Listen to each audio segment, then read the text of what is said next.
Hi everyone, it's Deja. Welcome to Deja's Crafty Space. I'm so glad to have you join me in today's video.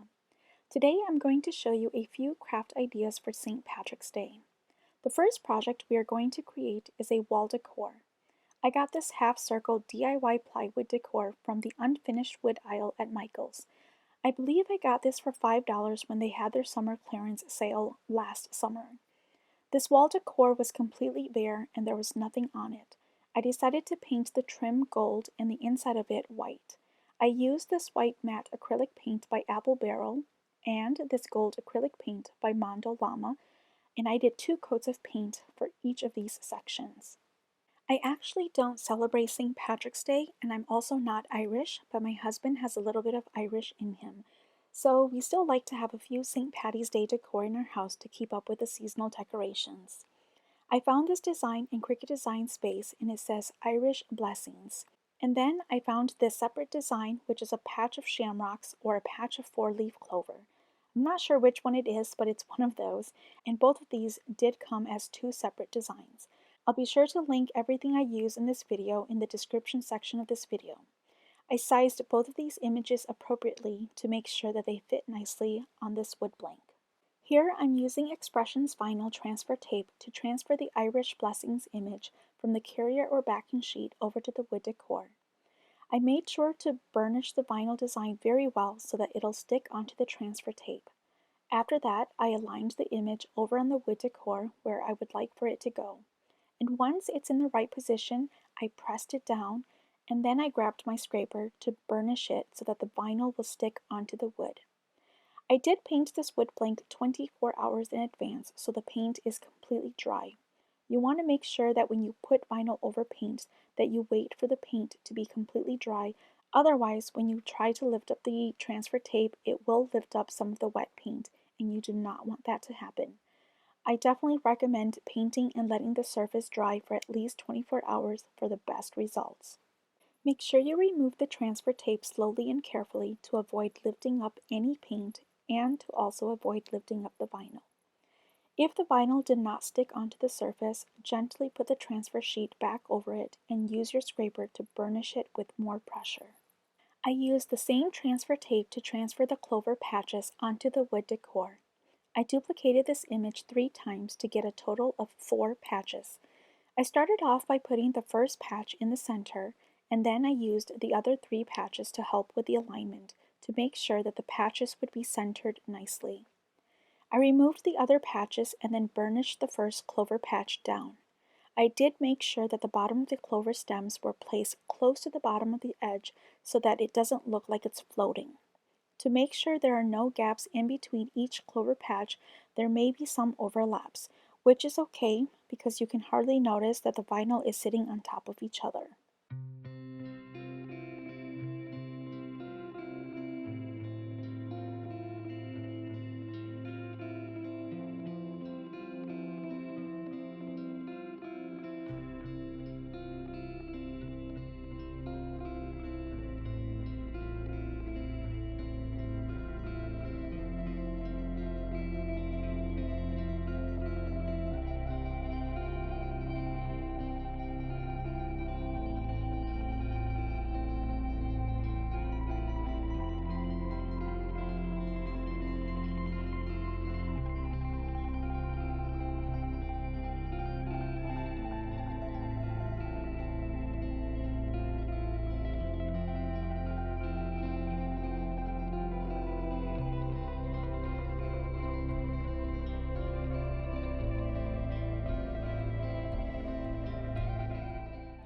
And here's the final look of this wall decor. I think it turned out really pretty.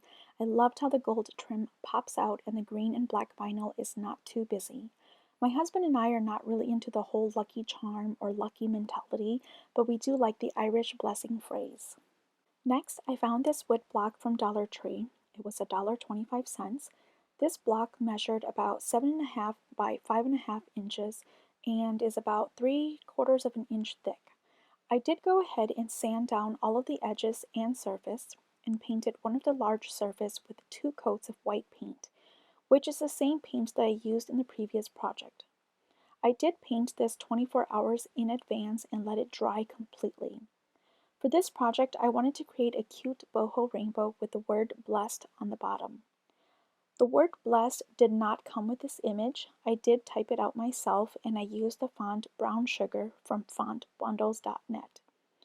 To be honest, I'm not really a fan of the color green. Well, actually, it really depends on the color green itself, but I'm usually not really a fan of the color green, so I decided to do this boho rainbow using different tints or shades of the color green. I'm using a variety of different vinyl from Cricut and Expressions vinyl. Like the previous project, I'm going to use Expressions vinyl transfer tape to transfer this design onto the painted wood surface and burnish it down really well. When removing the transfer tape away from the surface, you want to be careful and remove it slowly and gently to avoid lifting the paint or ripping the vinyl. There is a trick that you can use to align all of these rainbow arches together using parchment paper. After aligning all of the rainbow arches together onto the transfer tape, you can then lay them down at the same time onto the wood surface. However, for this project, I'm going to lay the rainbow arch down one at a time, frankly because I didn't have any parchment paper on hand, but either technique works.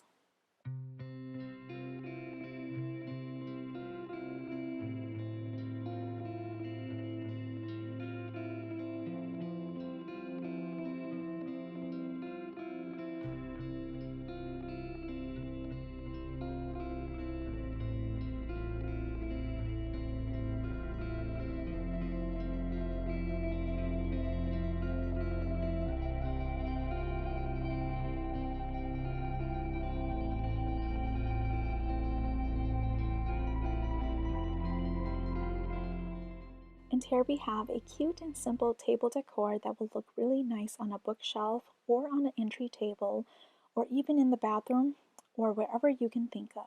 It's super cute. For this next project, I'm going to dress up this white mug. I can't remember where I got this mug from, but it might have came in a pack of 4 that I received as a raffle drawing prize. It's plain and has the perfect blank canvas for an adhesive vinyl design to go on it. You can find lots of white mugs similar to this one at Dollar Tree. I'm using True Brush Gold Vinyl by Cricut and a pair of Cricut tweezers. I'm also using some rubbing alcohol to clean the surface of the mug to get rid of any oily residue. This ensures that the adhesive vinyl will stick on properly and securely. By now, you might have caught on that I really like gold vinyl. I just think it's so pretty and adds a rich appearance to a lot of decor. Like I mentioned earlier, I don't celebrate St. Patrick's Day, but I still want to have something cute for the season, so I decided to cut out a bunch of shamrocks and I'm going to place them randomly all around this white mug.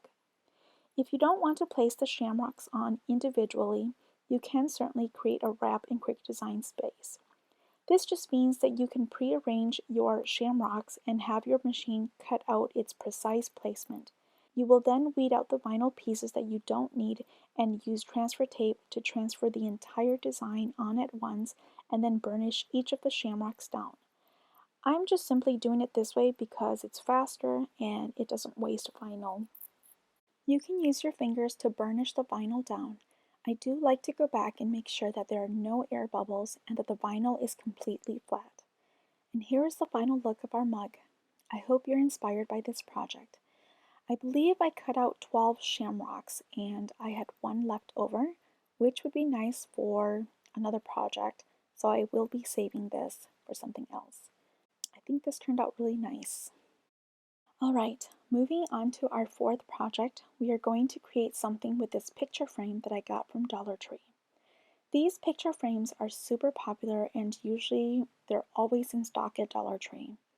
You can create so many fun things with it, and today I'm going to show you a fun idea to inspire you. First, I will start off by removing the inside piece. If you have long nails like me, you can use the Cricut scraper tool to lift up the metal hinges on the back. In Cricut Design Space, I found this cute design, which is a heart made up of different sizes of shamrocks. I created a 5x5 square and aligned the square and image in the center.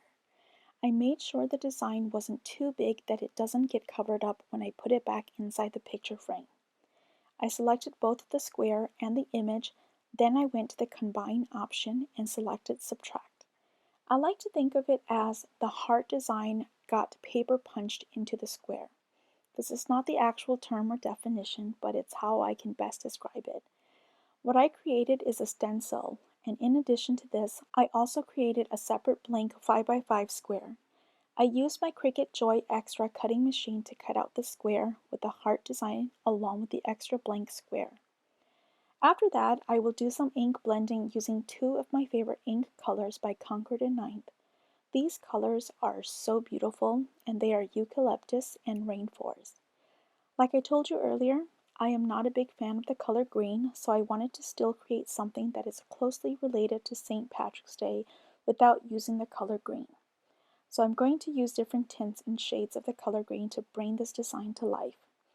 After I'm done ink blending, I will then remove the stencil because I don't need it anymore, and I am left with this beautiful image that I will place in front of the original design and put this all back inside the frame to get the final look.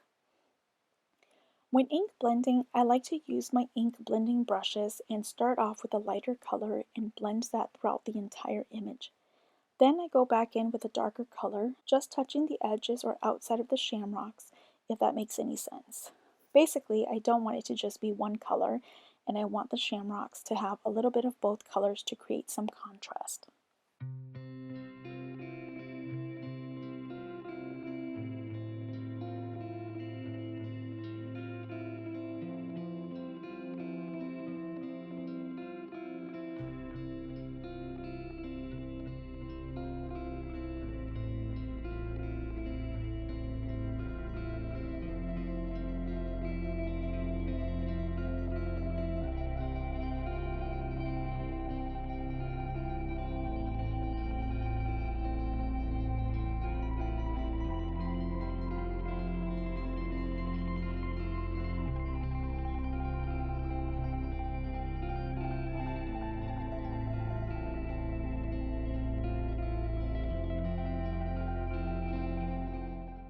Here is how our cute little picture frame turned out. Let me know what you think. Is this something that you would recreate? I forgot to mention, but if you wanted to gift this to someone, you can definitely put Mod Podge on the front of the original design and glue this down to secure it. For our last project, we are going to do an iron-on project. I found this pack of flags at Hobby Lobby in the Sublimation Blanks craft aisle. This was $1.49 for a pack of 3. You can certainly use this for sublimation projects, but today I'm going to put an iron-on design on one of these flags. There are some heating instructions on the back of the packaging, but I would suggest sticking to the heat recommendations based on the type of iron-on vinyl or HTV you are pressing. This pack comes with 3 flags and 3 wooden dowels. Today I'm only going to do one flag. I am using my 12x12 heat press mat and my Cricut Mini Easy Press. I got this design from Cricut Design Space and it says Shenanigans Coordinator. I immediately fell in love with it and had to use it. I cut this out using green glitter HTV, and then I also cut out a bunch of shamrocks with this light green Caesar Easy Weed HTV. I will cut all of the little shamrocks later and place them randomly throughout the flag. I am going to press the glitter HTV design first. The Cricut Easy Mini Press does not have a temperature setting button where you can set it to a certain temperature and a certain amount of time, so I will just set it to medium and roughly estimate how long to press each of these HTV. I've done this many times, so I will be eyeballing it. If you are new to pressing iron-on or HTV, I would suggest getting a timer or using the timer on your cell phone to actually time how long to press your HTV. Usually glitter HTV are about anywhere between 330 to 395 degrees for 30 seconds depending on the brand and the actual type.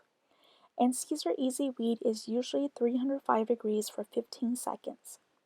After pressing the glitter HTV, I let it cool down before I remove the carrier or backing sheet. While that's cooling down, I went ahead and cut out the shamrocks to separate them all apart. Then I go back and remove the backing or carrier sheet from the glitter HTV. Be sure to remove it slowly in case the vinyl did not stick to the flag or cotton or fabric. If the vinyl lifts up, make sure that you put the protective carrier sheet back down and press over that area for another 10 to 15 seconds, and then remove it. So in this video, you will see that the bottom of the S for the word shenanigans didn't quite stick down all the way. It did lift up a little bit, so I went back and pressed that area once again for about 10 to 15 seconds.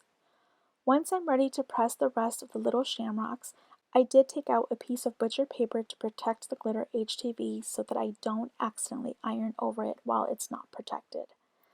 The Caesar Easy Weed does adhere to the cotton or the fabric quickly, so you don't have to press it for a very long time. Once it cools down, I go back and remove the carrier or backing sheet.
I didn't realize this, but the hole where you insert the wooden dowel is only available on one side. I didn't check this in advance, and technically I did my flag upside down. Not a big problem though. I ended up cutting the thread along the top of the sewn up hole and it worked out just fine. So, note to self and everyone watching, double check the placement of your design on these flags and know which side the wooden dowel will go through. Well, here's the final look of our pennant flag. Alright, let's take a look back at all of the projects we made today. First, we made this Irish Blessings wall decor, and then we made this rainbow table decor, which I still think it's so cute. I really love it. And then we made this frame decor, which is so cute. And then we made this pennant flag. And then last but not least, we made this mug out of gold shamrocks. It all turned out really beautifully in my eyes. I hope that you were inspired by some of these craft projects and that you'll recreate something similar. Thank you so much for joining me today, and I can't wait to see you all in the next video. Bye!